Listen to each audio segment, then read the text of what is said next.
پاکستانی سیاست کے کس مقام پہ کھڑے ہیں پاناما فائلز کے حوالے سے؟ پہلے تو جی آپ نے خطاب کی بات کی ہے، اس پہ چند ایک معروضات اگر آپ اجازت دیں تو میں پیش کر دوں. جناب یہ اس ملک کے امیر ترین آدمی کی شام غریباں تھی جس کی کوئی بات میرے پلے نہیں پڑی. نیشنلائزیشن کا یہ ماتم ایسے کرتے ہیں جیسے دے ور دی اونلی وانس. یہ اس وقت دنیا دو دھڑوں میں تھی. ایک دھڑے میں نیشنلائزیشن کا بہت زیادہ فیور تھا، بھٹو نے وہ کیا، they were not the only ones at all. یہ بھٹو نے جننگ فیکٹری سے لے کے فلور ملز، یہ بہت معمولی پروجیکٹس ہوتے ہیں، وہ بھی نہیں چھوڑے. اچھا ایک یہ ماتم شروع کر دیتے ہیں. انگریزی کا ایک محاورہ ہے، when it happens to all it happens to none. کس بات کا ماتم کرتے ہیں؟ دوسری بات، یہ انہوں نے بڑی حقارت سے، بڑی نفرت، حقارت اور رعونت سے انہوں نے یہ بات کی ہے کہ ہم اس وقت ٹیکس دیتے تھے جب لوگوں کو ٹیکس کے ہجے بھی معلوم نہیں تھے. تو بھائی مجھے بتائیں کس سال آپ نے پہلا ٹیکس دیا تھا اور وہ رقم کتنی تھی، تاکہ ہم اس بات کو سیلیبریٹ کریں کہ یہ قیام پاکستان کے فوراً بعد تک یہ برلا، ٹاٹا، سہگل، داؤد، ولی کاظ، آدم جیز کے ٹکر کے کاروباری تھے. تیسری بات انہوں نے ایک بات کی ہے، وہ عوام کی توہین کے مترادف ہے کہ بازاری زبان استعمال.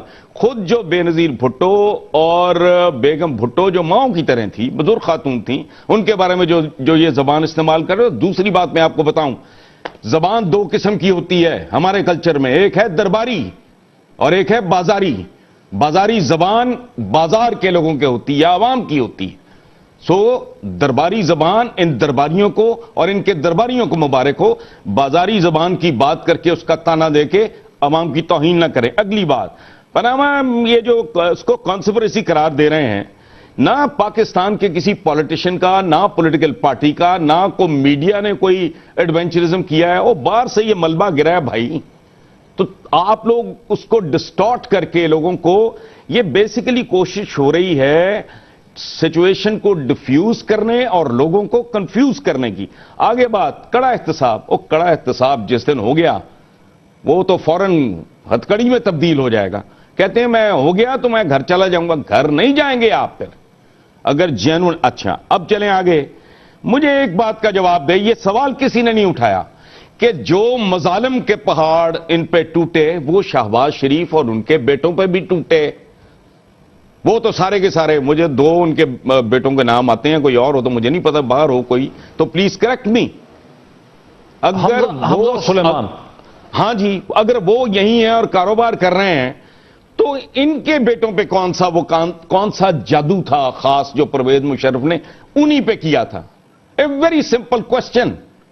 ایک قوم کو سمجھ لینا چاہیے کہ شہباز شریف اور اس کے بیٹے سارا کاروبار دھندا ان کا اس ملک کے اندر ہے. اگر یہ کوئی اتنا بڑا آسمان ٹوٹ پڑا تھا کہ ان کو سارا کچھ باہر لے جانا پڑا تو وہ سگے بھائی پہ کیوں نہیں؟ چونکہ اگر کوئی سفرنگ تھی تو دونوں خاندانوں کے لیے تھی. اب ایک اور بات، انہوں نے فرمایا میں ڈرتا نہیں. میری بات میں ادھر ہی آ رہا ہوں. اب انہوں نے کہا ہے کہ میں ڈرتا نہیں ہوں، اللہ کے علاوہ نہیں ڈرتا. اور یہ ڈرامے بازی بند کریں بھائی. جو نہیں ڈرتے وہ بھٹو کی طرح پھانسیاں چڑھتے ہیں، ملک چھوڑ کے نہیں بھاگتے، معافی نامے نہیں لکھ کے دیتے. اور آپ تو کمیشن سے ڈر رہے ہیں بھائی. ایک جینوئن جوڈیشل کمیشن سے آپ خوف زدہ ہیں.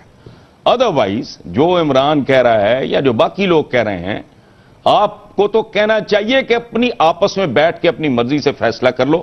جو تم کہتے ہو میں وہ کر دیتا ہوں. اگر اف یو ناٹ لیکن انہوں نے کمیشن، دیکھیں نا، عمران خان نے کمیشن مانگا تھا ان سے کہ بھئی سپریم کورٹ کے جسٹسز کے تحت کمیشن ہو. اس چیز کو انہوں نے مان لیا بالآخر. 17 دن کے بعد انہوں نے کہا جی لے لیں سپریم کورٹ کے کمیشن. سبحان اللہ جی. ڈاکٹر صاحب آپ کمال کی بات کر رہے ہیں. ایک بھوکا آدمی آپ سے کھانا مانگتا ہے، آپ اس میں زہر ڈال کے دے دیتے ہیں اس کو. یہ تو اس طرح کی بات ہے. جینوئن جب انہوں نے جوڈیشل کمیشن کا مطالبہ کیا تو ایک جینوئن جوڈیشل کمیشن کا مطالبہ تھا جو فوکسڈ ہو پرائم منسٹر کی طرف. پہلے پرائم منسٹر کو سارٹ آؤٹ کر لے، یا ان کو معصوم قرار دے یا ان کو مجرم قرار دے، اس کے بعد باقیوں کی باری آ جائے. عمران خان سے آپ شروع کر لیں. سمپل. جو اپوزیشن کہہ رہی ہے، جو لوگ مطالبہ کر رہے ہیں، آپ اس کے مطابق کر دیں اگر آپ معصوم ہیں. آپ یہ چلاکیاں آن ٹاپ آج میں نے ڈفرنٹ چینلز پہ یہ ٹکٹس دیکھے ہیں, مجھے نہیں پتا وہ ٹھیک ہیں یا غلط ہیں, کہ وزیر اعظم صاحب with in a couple of days عوام رابطہ مہم پہ روانہ ہونے والے ہیں. اس کا کیا مطلب ہے؟ عوام رابطہ مہم یہ جلسوں سے خطاب فرمائیں گے, یہ لوگوں سے ملیں گے, مطلب میسز کے ساتھ کانٹیکٹ کی ایک, اس سے کیا دھول اڑے گی, پریشر بلڈ کرنے کی یہ کوشش کریں گے, اور بغیر اگلے الیکشن کی کوئی بات کیے اس کو حالات پہ چھوڑ کے یہ باقاعدہ, میں نے اس کو جیسے انٹرپریٹ کیا ہے, غلط ہو سکتا ہے, میں آپ کے ساتھ وہ شیئر کر رہا ہوں, میرے نزدیک he is going to get into an election campaign. یہ کس طرح کا مذاق ہو رہا ہے؟ آپ کے کہہ رہے ہیں, آپ کو لگتا ہے کہ وزیر اعظم نواز شریف نے اپنے دماغ میں یہ فیصلہ کر لیا ہے, ان کی ٹیم نے فیصلہ کر لیا ہے کہ ایک ارلی الیکشن کی طرف جانا پڑے گا, اور اگلے چند مہینوں میں وہ اسمبلی توڑ کے ایک الیکشن جو ہے وہ کروا سکتے ہیں, وہ اس کی طرف جا رہے ہیں. کل کی سپیچ بھی کچھ ان کی اس طرح کی انڈیکیشن ہے. جی, اگر جانا پڑ جائے, پریمپٹو میئر ہے, اگر یہ ویسے 18 تک جا سکتے ہیں, موج کریں گے. دیہڑیاں ہیں بڑی لمبی, جس طرح کا ریکارڈ ہے ان کا جو سامنے آ رہا ہے, جس کو یہ چھپانے بچانے کی کوشش کر رہے ہیں, تو 2018 تک جانا چاہیں گے, لیکن اس کو پریمپٹ بھی کرنا چاہیں گے, وچ از ویری وائز. میرا خیال ہے یہ پہلا سینسیبل فیصلہ ہے. لیکن اب اگر اللہ کی بے آواز لاٹھی حرکت میں آ گئی ہے ڈاکٹر محیط پیرزادہ صاحب, تو پھر وہ جو حضرت علی نے فرمایا تھا کہ میں نے اللہ کو اپنے ارادوں کے ٹوٹنے سے پہچانا ہے, یہ قوم کے مقدر کے آگے اتنا بڑا سوالیہ نشان ہے. میں مسلسل یہ بات کر رہا ہوں کہ فال آف ڈھاکہ کے بعد اگر یہ معاملہ اپنے منطقی انجام کو نہیں پہنچتا تو اس قوم کا یہ دوسرا بڑا سانحہ, دوسری بڑی ٹریجڈی ہوگی. اب جبکہ حسن نثار صاحب, لاسٹ میرا آپ سے کوشچن ہے کہ اب جبکہ عمران خان نے بھی اس کو رد کر دیا ہے, جس فارم میں جس طرح سے یہ کمیشن رکھا گیا ہے اس کو رد کر دیا ہے عمران خان نے, اس سے پہلے اور لوگ بھی اس کو رد کر رہے ہیں. اعتزاز احسن صاحب نے سمجھا کہ یہ بالکل جو ہے کمیشن بیکار ہے, یہی کانسٹیٹیوشنل اوپینین جو ہے وہ سلمان اکرم ڈاڈا صاحب کی بھی تھی. تو اب آپ کیا سمجھ رہے ہیں کہ اب ہوگا کیا اگلے چند دنوں میں؟ لیکن پہلی بات تو یہ ہے کہ میں عمران سے بھی زیادہ وزن دیتا ہوں چودھری اعتزاز احسن کے اعتراض کو, چونکہ وہ بہت سینئر, بہت قابل, انٹلیکچوئل قسم کے ایک قانون دان ہیں. عمران کے ساتھ تو ان کا ایک ہیڈ آن ایک معاملہ چل رہا ہے نا, اس کی وجہ ہے کہ عمران کے علاوہ ان کو چیلنج کوئی نہیں. خدا کا خوف, ڈاکٹر صاحب تصور کریں اگر عمران بھی نہ ہوتا اس ملک میں ہوتا کیا, سوائے آصف زرداری اور نواز شریف کے باقی کیا تھا. میں ٹیکنیکلی دیکھ رہا ہوں اس بات کو کہ اگر چودھری, لیکن جب آپ اعتزاز کی بات کرتے ہیں تو پھر اعتزاز احسن پہ بھی تو جناب زرداری صاحب کو کنٹرول حاصل ہے نا, وہ ان کی جماعت کے اندر ہیں, سینیٹر ہیں, وہ ان کو کنٹرول کر سکتے ہیں, پیچھے ہٹا سکتے ہیں, کمپرومائز ہو سکتا ہے.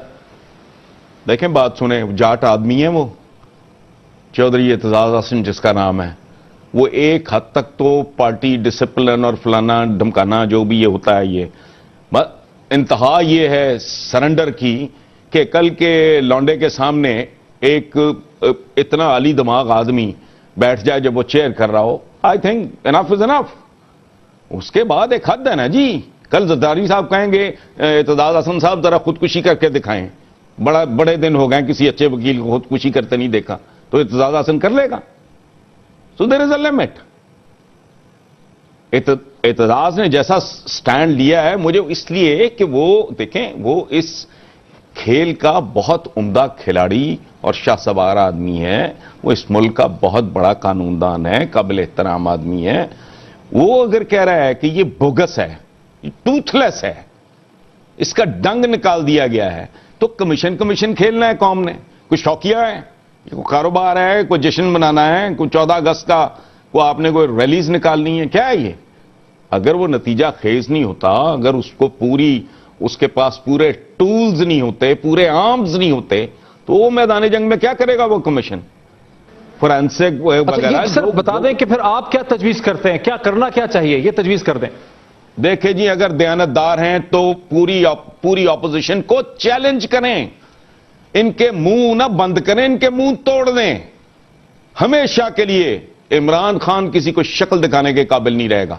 میں آپ کو بتاتا ہوں, وہ کہے کہ آپس میں بیٹھ کے جو فیصلہ کرتے ہو, آئی گیو یو 72 آورس, سارے تمہارے اور ٹرمز آف ریفرنسز یہ وہ سارا جون سی تم نے کمپنیوں سے بات کرنی ہے کر لو، 72 گھنٹے میں جو مجھے کہتے ہو تم ڈرافٹ کرو، میں بھیج دیتا ہوں چیف جسٹس کو، سارے شوق پورے کر لو، ختم۔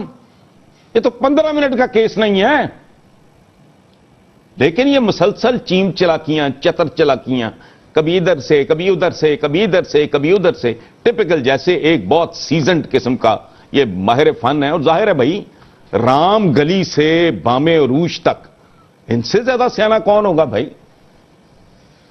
آدھا پاکستان تو ان کے پے رول پہ ہے، سو وہ اپنی ٹپکل چلاکیاں دکھا رہے ہیں اور دکھاتے رہیں گے جب تک بالکل ان کے جسے کہتے ہیں نا گردن پہ گوڈا نہیں رکھ دیتی اپوزیشن، یہ تب تک پوری کوشش کریں گے to get out of this mess. آپ کو لگ کیا رہا ہے کہ کیا وزیر اعظم نواز شریف اس کرائسس کو اوور کم کر پائیں گے یا ان کو جانا ہی پڑے گا؟ میرا نہیں خیال کر پائیں گے، یہ قوم اتنی بد نصیب نہیں ہو سکتی ڈاکٹر صاحب، پھر تو ہمیں اجتماعی خودکشی کر لینی چاہیے۔ یہ میں سمجھتا ہوں یہ اللہ کی طرف سے ایک اپرچونٹی ہے۔ یہ عمران نے ایک ڈفرنٹ ٹرم استعمال کی تھی، میں نے اس سے بھی پہلے ایک اور ٹرم استعمال کی تھی کہ منو سلوانی جیسے آسمانوں سے اترتا، یہ تو پکی پکائی اوپر سے آ گئی ہے۔ اس پہ بھی اگر یہ قوم اور اس کے بڑے اور اس کے کرتے دھرتے اور اس کے ٹھیکیدار اگر اس کو منطقی انجام تک نہیں پہنچاتے تو بھائی are we asking for the moon? تباہ کر کے رکھ دیا آپ نے، اگلی نسلیں آپ نے لوگوں کی قدموں پہ پھینک دی ہیں، ان کو گر بھی ڈال دیا آپ نے۔ کیا پرابلم ہے؟ یہ پورا کلچر دیکھیں ڈاکٹر صاحب، بات سنیں، یہ منطقی انجام تک اگر پہنچا تو اس ملک کا اس کی ڈائریکشن چینج ہو جائے گی انشاءاللہ، اس ملک کا پولیٹیکل کلچر چینج ہو جائے گا، ڈائریکشن بھی چینج ہو جائے گی اس ملک کی، اس کا پولیٹیکل کلچر بھی چینج ہو جائے گا۔ اب تک تو اگر پاناما فائلز منطقی انجام تک پہنچا۔ جناب حسن نثار صاحب بہت شکریہ آپ کا ہمیں جوائن کرنے کا۔ پاکستان کے ممتاز تجزیہ کار اور کالم نویس حسن نثار صاحب جو ہیں وہ اپنا انالیسس دے رہے تھے کہ نواز شریف صاحب کے لیے کرائسس بہت ہی مشکل ہے اور وہ انہیں اس کرائسس سے سروائیو کرتے ہوئے نہیں دیکھ رہے۔ ناظرین آج اتنا ہی، کل پھر آپ سے ملاقات ہوتی ہے۔